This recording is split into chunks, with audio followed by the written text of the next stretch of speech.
Hello student, very good morning to all of you. चलिए, आज का टॉपिक है वंशागति या क्रोमोसोमवाद या फिर गुणसूत्री सिद्धांत। देखिए, दो साइंटिस्ट थे जिनका नाम है सटन तथा बावेरी। सटन तथा बावेरी। तो इन्होंने ये ऐसा इनका विचार था कि गुणसूत्र ही मेंडल के कारकों के वाहक हैं। मतलब कि मेंडल ने जो नियम दिए थे, तो मेंडल ने कहा था कि कारक जिम्मेदार होते हैं जो एक पीढ़ी से दूसरी पीढ़ी में जाते हैं। ठीक है, तो सटन और बावेरी ने ऐसा विचार रखा था कि जो गुणसूत्र होते हैं जीवों में, वही मेंडल के जो कारक हैं, मेंडल ने जिनको कारक कहा था, उनके वाहक हैं। यानी कि उन कारकों को एक पीढ़ी से दूसरी पीढ़ी तक गुणसूत्र ही लेके जाता है। तो सटन के द्वारा प्रतिपादित जो सिद्धांत है उसी को कहा जाता है गुणसूत्र द्वारा आनुवांशिकता का सिद्धांत। ठीक है, यानी कि सटन ने ही वंशागति का क्रोमोसोमवाद या गुणसूत्री का सिद्धांत दिया था। इनका मानना था कि मेंडल के कारकों का प्रत्येक जोड़ा जो होता है वो समजात गुणसूत्रों के जोड़े पर स्थित होता है और समजात जोड़े के प्रत्येक गुणसूत्र पर एक कारक होता है।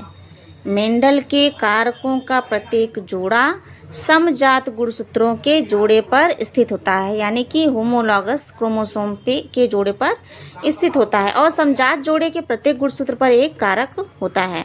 और नेक्स्ट इनका कहना था कि गुणसूत्र का ही पृथक्करण तथा स्वतंत्र अपव्यूहन होता है, जो कि अर्धसूत्री विभाजन के द्वारा होता है। यानी कि जो मेंडल ने पृथक्करण का नियम और स्वतंत्र अपव्यूहन का नियम जो दिया था, उनका यह जो आप लोगों ने नियम पढ़ा है, तो उस नियम में उन्होंने ये बताया, सटन और बावेरी ने, कि असल में क्या होता है, कारकों का नहीं बल्कि गुणसूत्रों का ही पृथक्करण और स्वतंत्र अपव्यूहन होता है। ठीक है, और ये जो कारक होते हैं वो गुणसूत्रों पर ही स्थित होते हैं। और एक साइंटिस्ट थे जिनका नाम है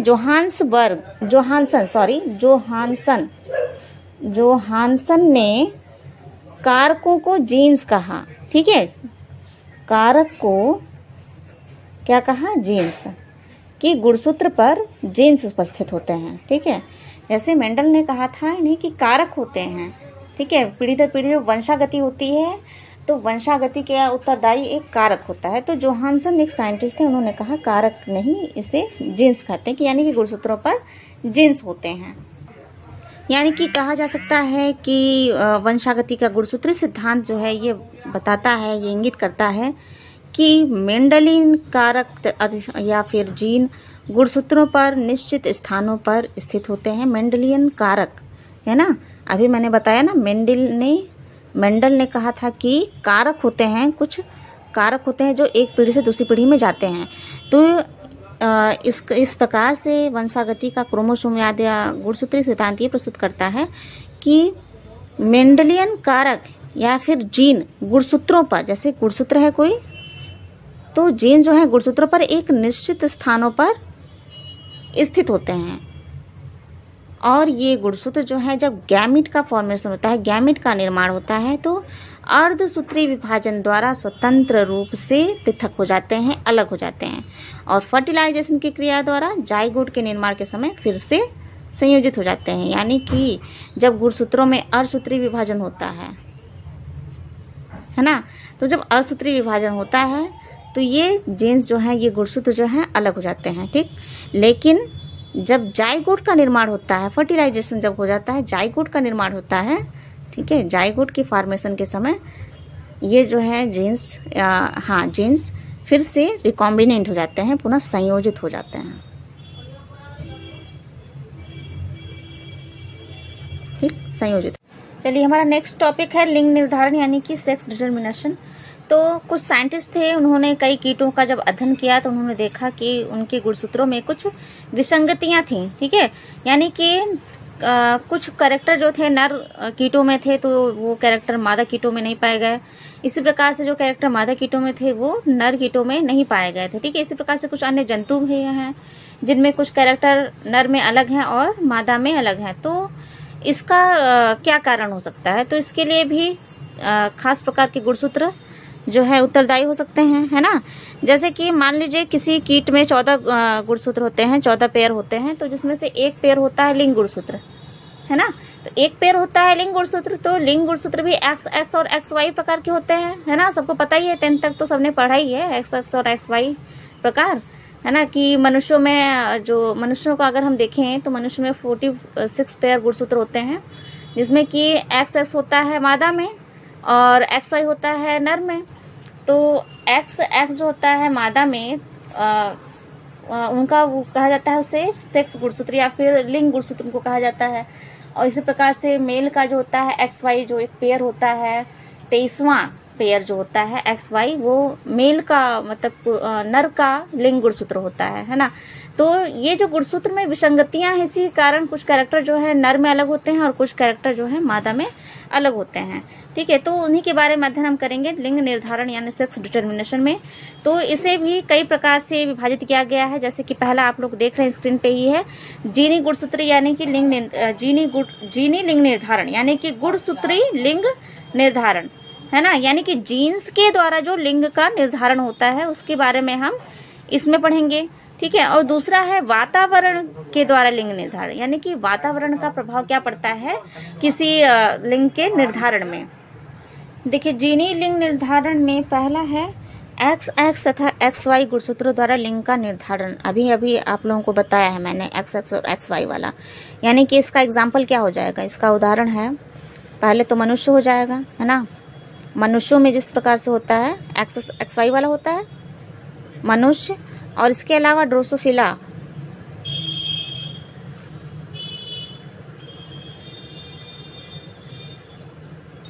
ड्रोसोफिला में भी लिंग का निर्धारण इसी प्रकार से एक्स एक्स और एक्स वाई के द्वारा ही होता है। यानी कि एक्स एक्स जो लिंग है, सेक्स क्रोमोसोम जो है, ये मादा को शो करता है, ठीक है, मादा के लिंग गुणसूत्र को शो करता है। इसी प्रकार से एक्स वाई जो होता है ये नर लिंग गुणसूत्र को शो करता है।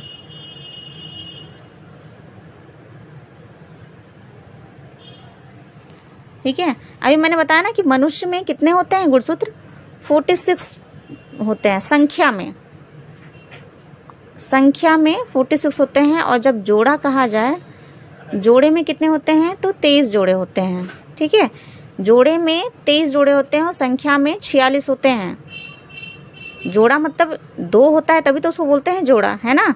तो जो 23वां जोड़ा होता है यानी कि 22 जोड़े जो होते हैं वो 22 जोड़े होते हैं वो ऑटोसोम्स होते हैं, और एक जोड़ा जो होता है यानी कि 23वां जोड़ा वो होता है सेक्स क्रोमोसोम, ठीक है। तो ये सेक्स क्रोमोसोम जो होता है फीमेल में एक्स एक्स टाइप का होता है और मेल में एक्स वाई टाइप का होता है, ठीक है। और सेम इसी तरह से ड्रोसोफिला में भी होता है। इसीलिए डायग्राम से समझ लेते हैं। देखिए एक्स वाई है पुरुष का गुणसूत्र है ना। एक्स जो होता है वो बड़ा गुणसूत्र होता है वाई की अपेक्षा, ठीक।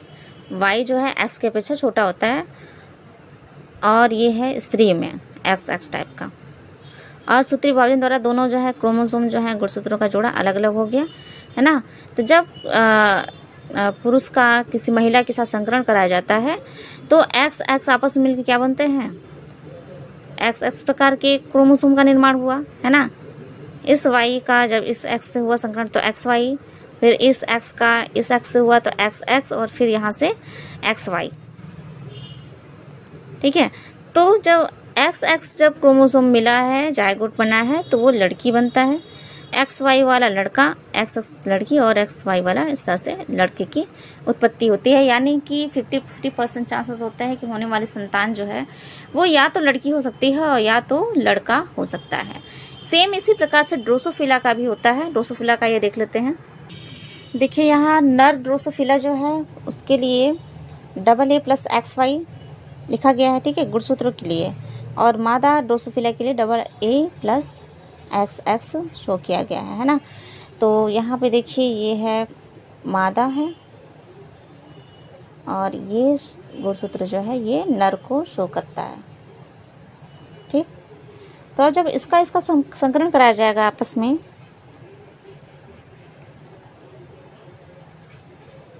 AA + XX। अब देखिए एक्स एक्स गुणसूत्र है, यानी कि होने वाली संतान क्या होगी, फीमेल होगी। यहाँ भी देखिए, यहाँ भी क्या है AA प्लस एक्स एक्स, यानी कि यहाँ भी होने वाली संतान जो है फीमेल होगी। यहाँ क्या है, यहाँ y है और यहाँ x है, तो यानी कि एक्स वाई गुणसूत्र जा रहा है अगली पीढ़ी में, यानी कि संतान क्या होगी, नर होगी, मेल होगी। यहाँ भी एक्स वाई है ना, यानी कि ऊपर जो संतानें हैं ये क्या है, फीमेल है।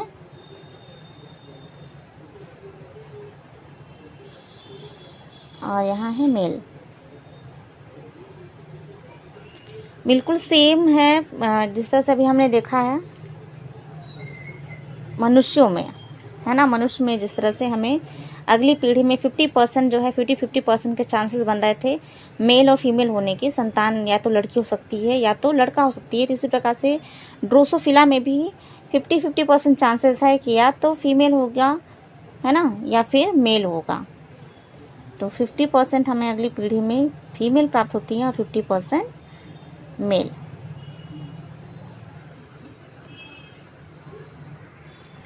नेक्स्ट टाइप है एक्स एक्स तथा एक्स ओ गुणसूत्रों द्वारा लिंग का निर्धारण। अब देखिए ये प्रकार किस तरह के जीवों में पाया जाता है। तो एक्स एक्स और एक्स ओ क्रोमोसोम द्वारा जो सेक्स डिटर्मिनेशन होता है ये टिड्डे, कॉकरोच, खटमल, टिड्डे, कॉकरोच, खटमल,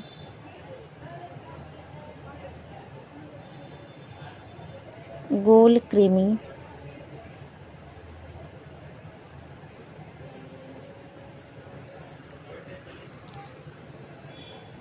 तथा कुछ पौधों में पाया जाता है।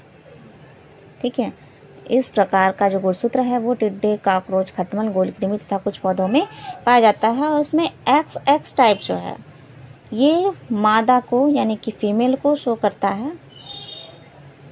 मादा सेक्स क्रोमोसोम जो होता है, फीमेल सेक्स क्रोमोसोम, वो एक्स एक्स टाइप का होता है। और मेल जो होता है वो एक्स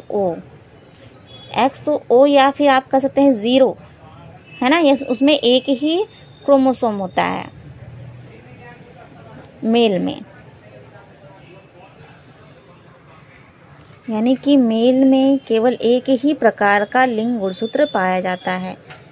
फीमेल में 2 प्रकार के लिंग गुणसूत्र पाए जाते हैं और मेल में एक ही प्रकार का लिंग गुणसूत्र पाया जाता है। फीमेल जो होती हैं वो होती हैं होमोगैमिट और जो मेल होता है वो होता है हेटेरोगैमिट।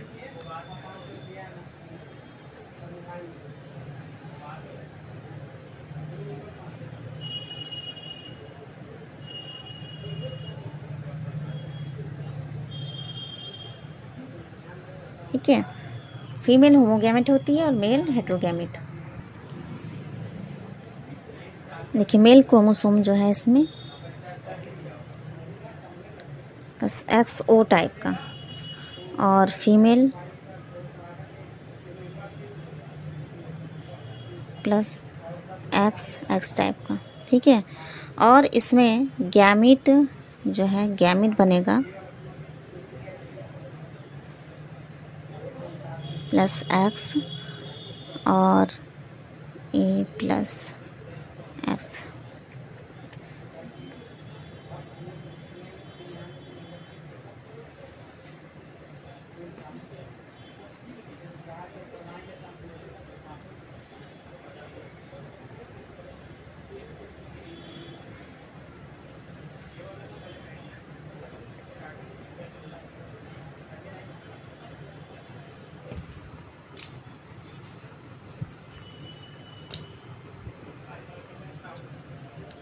चलिए इसका संकरण जब कराएंगे तो हमें मिलेगा AA प्लस XX। यहाँ पे देखिए यहाँ भी AA प्लस XX। ठीक है, यहाँ देखिए XO टाइप मिला। ठीक है, और यहाँ भी क्या मिलेगा AA प्लस XO टाइप, यानी कि यहाँ क्या है ये XX किसको शो कर रहा है, फीमेल को। यहाँ भी फीमेल है, यहाँ क्या मिला है मेल और यहाँ भी मेल, यानी सेम उसी तरह से कंडीशन जो है 50% वाली ही प्राप्त हो रही है। और मेल के लिए क्या है, मेल में केवल एक ही प्रकार का लिंग गुणसूत्र पाया जाता है। ये ध्यान रखने वाली चीज़ें हैं, ठीक है। एक्सो टाइप का जो गुणसूत्र द्वारा लिंग निर्धारण होता है, इसमें फीमेल में 2 लिंग गुणसूत्र होते हैं, एक पेयर होता है फीमेल में लिंग गुणसूत्रों का XX, और मेल में केवल एक ही प्रकार का लिंग गुणसूत्र पाया जाता है। चलिए नेक्स्ट है ZW तथा Z गुणसूत्रों द्वारा लिंग का निर्धारण। तो अब देख लेते हैं कि इस प्रकार का गुणसूत्र किसमें पाया जाता है। तो इस प्रकार का गुणसूत्र जो है कुछ कीटों में, ठीक है, जैसे कि तितली, मौत, ठीक। और इसके अलावा ये तो कीट हो गए, इसके अलावा कुछ कशेरुकी हैं, कशेरुकी जीव हैं जैसे कि मछली, सरीसृप,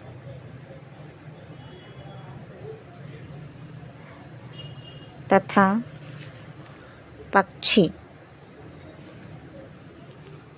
इस प्रकार का गुणसूत्र पाया जाता है, ठीक है। कशेरुकी यानी मछली, सरीसृप, पक्षी, और तितली और माथ में ZW और ZZ टाइप के गुणसूत्रों के द्वारा लिंग का निर्धारण होता है।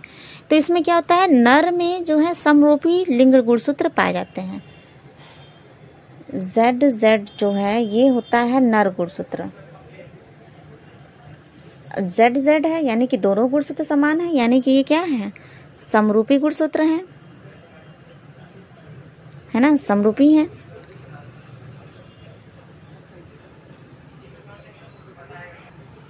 ठीक है, होमोमॉर्फिक है तो इससे उत्पन्न होगा होमोगैमेट, ठीक है। होमोमॉर्फिक से क्या उत्पन्न होगा, होमोगैमेट उत्पन्न होता है, यानी कि समयुग्मक।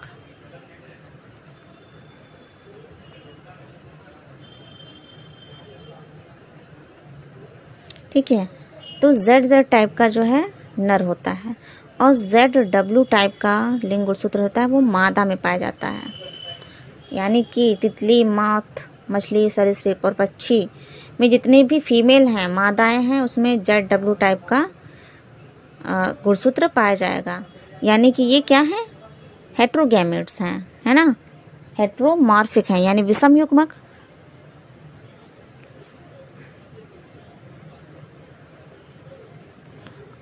और हेट्रोमॉर्फिक क्या बनाता है, हेट्रोगैमेट।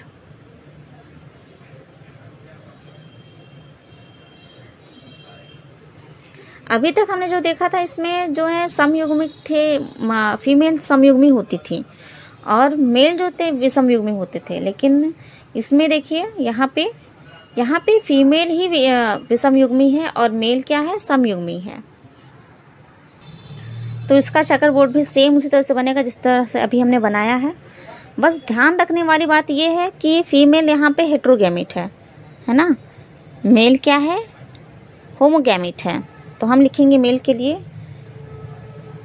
ZZ और फीमेल ZW।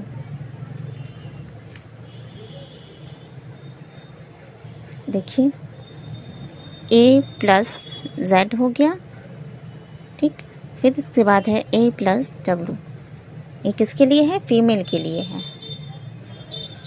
यहाँ मेल के लिए लिखेंगे A plus Z and A plus Z।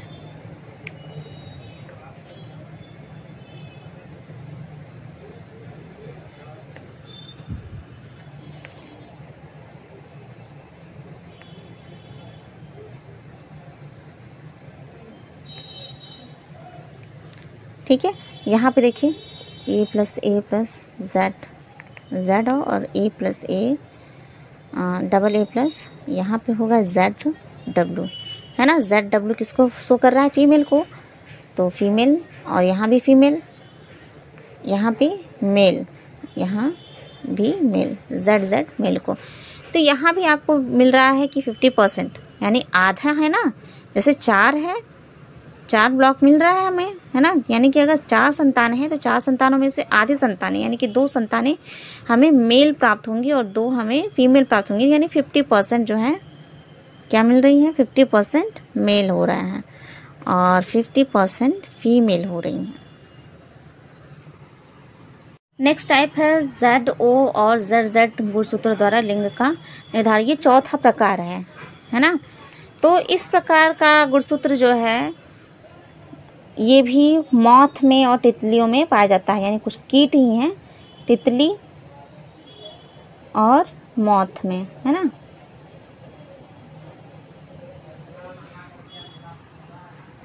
इसमें भी नर जो है वो समयुग्मी होगा, होमोजाइगस, ठीक है। नर जो है समयुग्मी होगा, होमोजाइगस, और मादा जो है वो हेट्रोजाइगस। इसमें मादा में एक ही प्रकार का लिंग गुणसूत्र पाया जाता है और नर में 2 प्रकार के, ठीक है। यानी कि नर में एक ही प्रकार का जो है स्पर्म पाया जाता है। शुक्राणु जो होते हैं उसका प्रकार जो है एक ही होता है, और मादा में अंडाणु जो है 2 विभिन्न प्रकार के होते हैं। लिंग गुणसूत्र एक ही होता है और नर में एक पेयर होता है, 2 होते हैं। इसे फिर से समझ लीजिए। नर में Z प्रकार के स्पर्म होते हैं, एक ही प्रकार के स्पर्म उत्पन्न होते हैं, और मादा में 2 प्रकार के अंडाणु उत्पन्न होते हैं, Z और O प्रकार के, ठीक है। देखिए इसमें भी मेल क्या है, होमोजाइगस है। फीमेल क्या है, हेट्रोजाइगस है। तो हम लिखते हैं AA+, ठीक, ZZ, और फीमेल जो है AA+Z 0 टाइप के।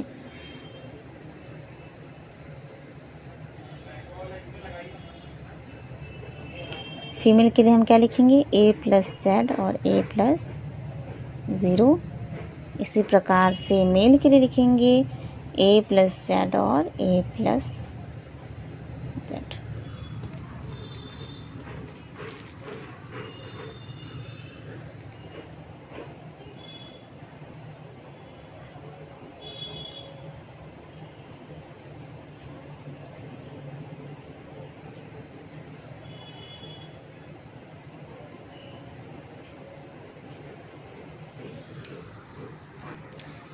होमोलॉगस क्रोमोसोम यहाँ पे मिल रहे हैं, समयुग्मी हैं क्रोमोसोम। तो ये क्या हुए, मेल हुए। ये भी मेल है। यहाँ पे विषमयुग्मी है, तो ये क्या है, फीमेल। ये 5वां टाइप है लिंग निर्धारण की अगुणित द्विगुणित क्रियाविधि, ठीक है। तो इसमें क्या है कि लिंग का निर्धारण जो होता है जीवों में हैप्लॉइड तथा डिप्लॉइड मैकेनिज्म के द्वारा होता है। यानी कि ये जो जीव हैं, इसका एग्जाम्पल है मधुमक्खी, चींटी और वास्प। तो ये जो मधुमक्खी है, वो चींटी हुए और वास्प हैं, तो इनमें जो है 3 प्रकार के जीव पाए जाते हैं, ठीक है। तो वही देखते हैं कैसे। देखिए इसमें 3 प्रकार के जीव पाए जाते हैं। पहली होती हैं द्विगुणित रानियां, ठीक है, क्वीन होती हैं द्विगुणित।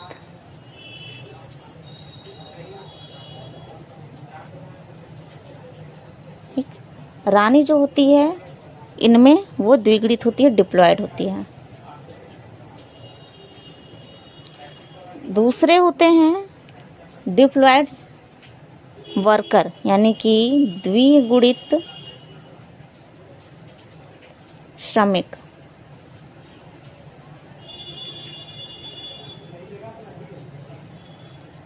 वर्कर।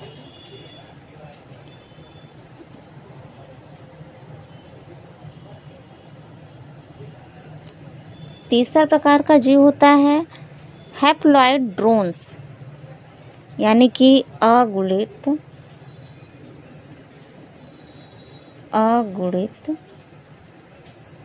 ड्रोन यानी कि नर।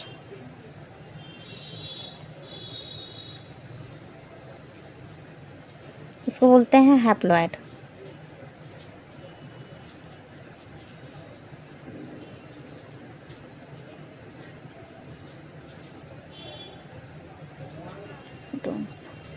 या फिर मेल। देखिए द्विगुणित रानी जो होती है, डिप्लॉयड क्वीन जो होती है, ये पूर्ण विकसित मादा जीव होती हैं और निषेचित अंडों से विकसित होती हैं। ये विकसित होती है निषेचित अंडों से, फर्टिलाइज्ड एग से, निषेचित अंडों द्वारा विकसित। ठीक है। दूसरा जो है द्विगुणित श्रमिक, ये क्या होते हैं? ये भी निषेचित अंडों द्वारा ही उत्पन्न होते हैं, लेकिन इनमें जनन अंग जो है वो अल्प विकसित होते हैं।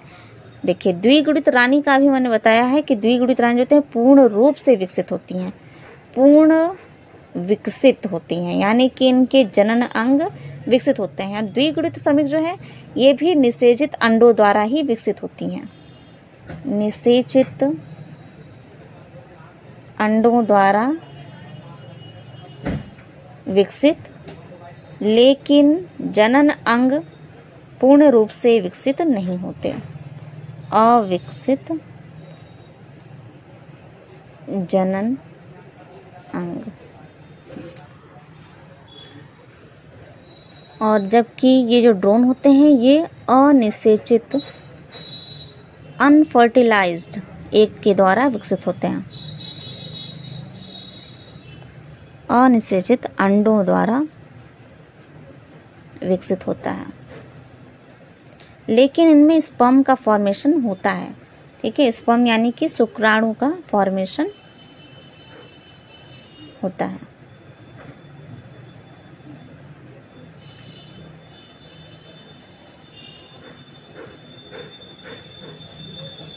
ठीक है, अनिषेचित अंडों द्वारा विकसित होने की जो क्रिया होती है इसको बोलते हैं पार्थेनोकार्पी,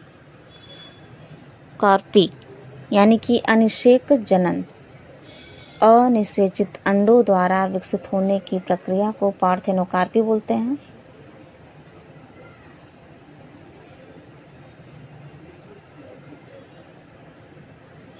ठीक है, यानी कि अनिषेक जनन।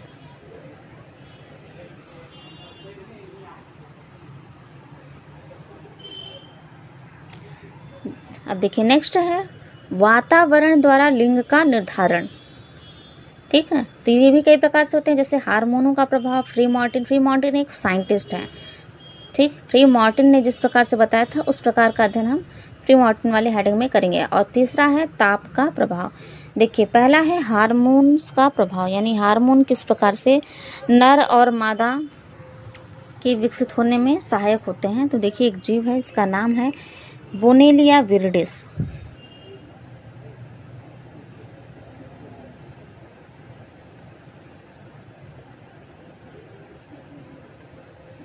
ठीक है, तो बोनेलिया विरिडिस नामक जीव के लार्वा में एक ऐसी क्षमता होती है कि ये जो है वो नर में भी विकसित हो सकता है और मादा में भी विकसित हो सकता है ना। ऐसा नहीं है कि कोई जो है लार्वा जो है नर वाला जो है नर में विकसित होगा, फीमेल वाला जो है मादा वाला जो लार्वा है वो मादा में विकसित होगा, ऐसा नहीं होता है।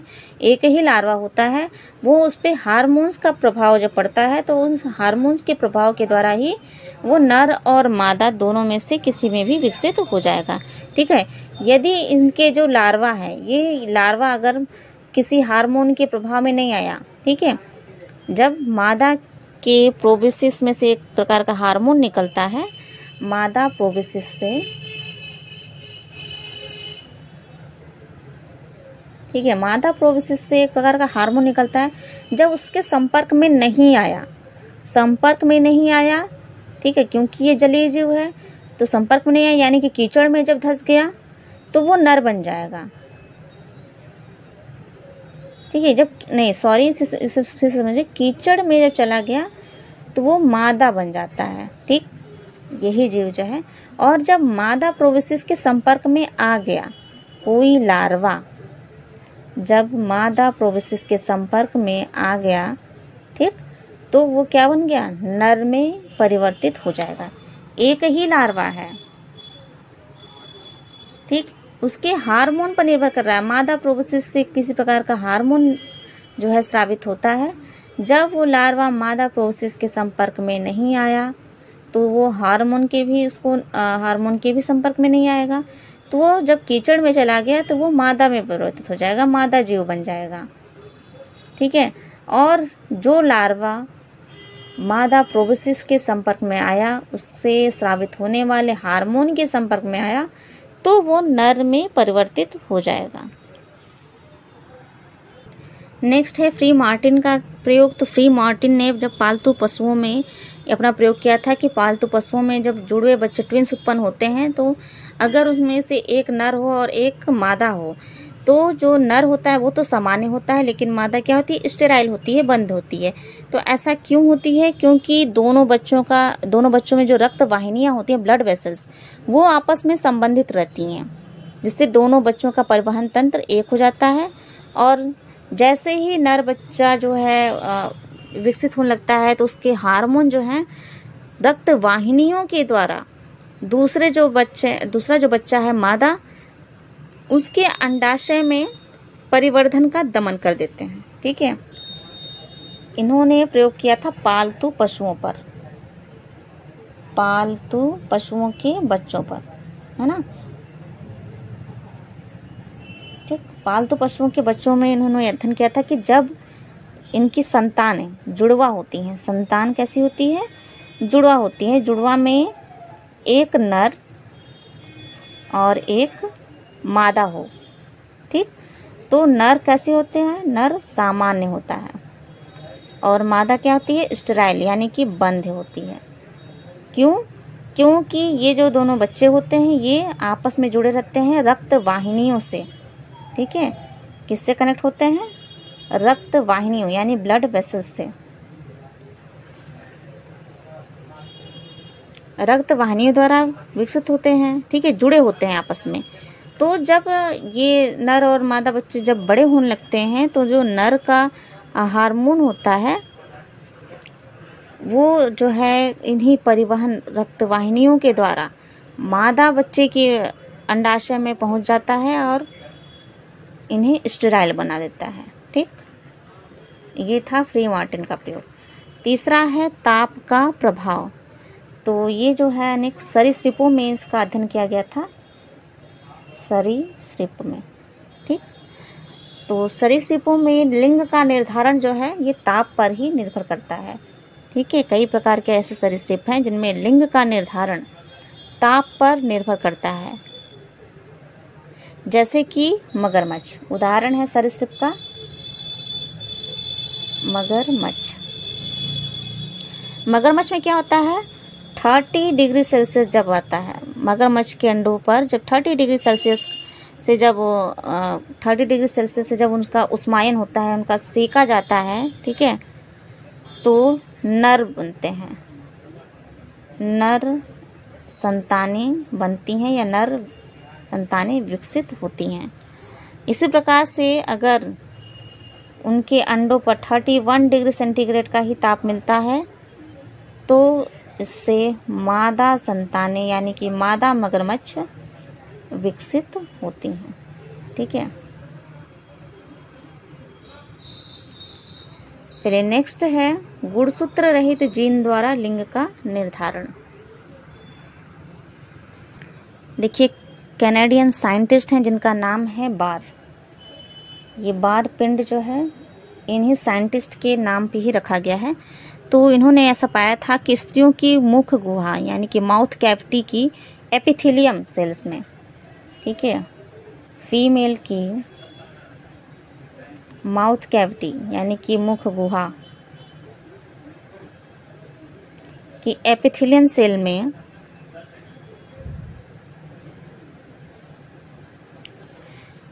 ठीक है, एपिथेलियम सेल में तथा बालों की जड़ों में, बालों की जड़ में, ठीक है, इसी प्रकार से बिल्लियों की नर्वस सिस्टम में, नर्वस सेल में, सॉरी, बिल्लियों के नर्व सेल में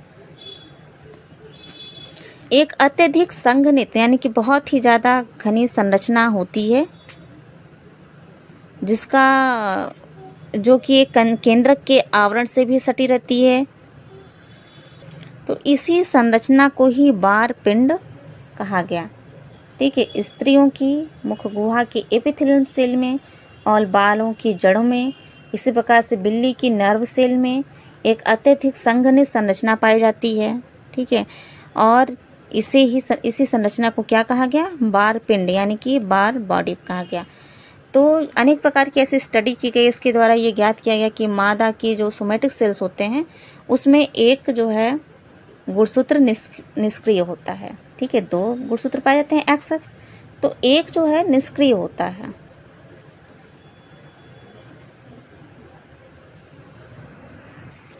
जबकि दूसरा क्या होता है, सक्रिय होता है। तो ये जो निष्क्रिय वाला गुणसूत्र होता है यही बार पिंड के रूप में रहता है ना। मादा में XX टाइप के गुणसूत्र पाए जाते हैं, जिसमें से एक निष्क्रिय होता है, एक सक्रिय होता है। तो निष्क्रिय वाला गुणसूत्र ही क्या कहलाता है, बार पिंड यानी कि बार बॉडीज कहलाता है। तो क्योंकि फीमेल में 2 प्रकार के गुणसूत्र पाए जाते हैं XX, तो उसमें बार, जबकि पुरुषों में XY टाइप के गुणसूत्र पाए जाते हैं, है ना। और महिलाओं में क्या होता है, XX है, XX में से एक निष्क्रिय है, ठीक। तो इस प्रकार से पुरुष और महिला के गुणसूत्रों में संतुलन बना रहता है, क्योंकि एक निष्क्रिय हो रहा है, एक सक्रिय हो रहा है, इसमें भी सेम है। और बार बॉडी जो होता है, इनकी संख्या अगर हमें ज्ञात करनी हो, बार पिंडों की संख्या जो होती है हमेशा X-1 होती है, X-1, यानी कि जितने X हैं उसमें से एक घटा दिया। तो यहाँ देखिए महिलाओं में 2 X हैं, ठीक है, महिलाओं में 2 X गुणसूत्र होते हैं, तो 2 में से 1 हमने घटाया, तो यानी कि एक बार बॉडी है।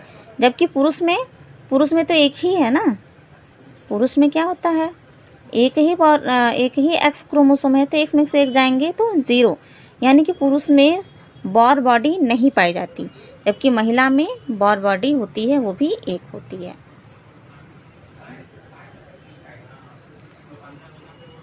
ठीक है, कुछ प्रकार की आनुवांशिक विभिन्नताएं होती है, जिसमें कभी कभी डबल X हो जाती है, ट्रिपल X हो जाते हैं, है ना। किसी महिला में गुणसूत्र होते हैं डबल XY, इस तरह से हो गया किसी पुरुष में, ठीक है। किसी महिला का ट्रिपल X हो गया, इस प्रकार से। तो पूछ लिया जाता है कि इसमें बार पिंडों की संख्या कितनी होगी, बार बॉडीज की संख्या। तो इसमें देखिए 2 है, तो 2 में से 1 घटा दिया हमने, तो इसमें हो जाएगा 1 बार बॉडी हो जाएगी। इसमें क्या है, 3 X है, तो 3 में से 1 घटाया तो हमें मिला 2 बार बॉडी, ठीक है। तो ये जो है आनुवांशिक अनियमितताओं का जब टॉपिक आएगा तब हम पढ़ेंगे उसके बारे में, लेकिन बार बॉडीज जो है इसी प्रकार से निकाला जाता है, ठीक है। तो आज के लिए इतना ही रहने देते हैं। नेक्स्ट क्लास में हम इन्हीं आनुवांशिक अनियमितताओं के बारे में ही पढ़ेंगे। Okay, thank you.